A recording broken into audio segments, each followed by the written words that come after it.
come with me to the Stratford Shakespeare Festival to see MacBeth, but not really because I already went and you weren't there. First, merch check, Mac hoodie, Mac pin, Mac bottle, Mac stickers, Mac patches, Mac apron, Mac motorcycle. But of course, I got a Mac magnet.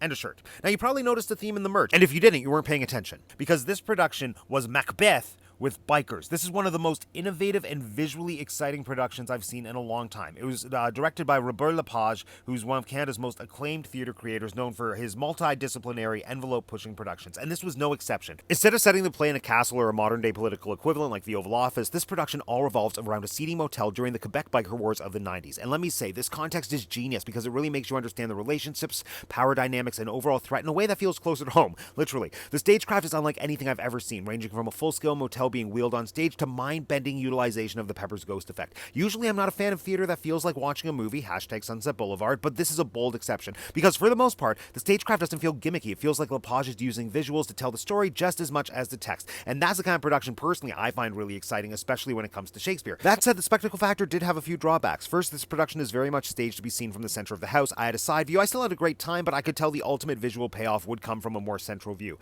Next, with such an ambitious set and so many effects, I felt like the pacing, especially during transitions, could be a bit slow, and that affected the overall energy of the production. And finally, as much as I love this contemporary setting, some of the performances felt disconnected, both emotionally but also from the production's time and place. The costumes were giving Sons of Anarchy, but some of the performances still felt very classical in their physicality and voice work. That said, one of these standout performances for me came from Maria Vakratzis as the porter, who was reimagined as the motel owner for this production. She did a stand-up job of delivering solid text work while balancing vocal and physical choices that were so well suited to the time and place of this production, and those moments really elevated this whole show for me. All in all, this is a production that needs to be seen to be believed. It's like a once-in-a-lifetime opportunity to see MacBeth staged this way. It makes the material incredibly accessible, fun, and it's an absolute feast for the eyes. That said, I don't know that the production lived up to its full potential because I did feel like there was that disconnect in some of the performances, but overall rating, 3 3/4 teacups out of 5.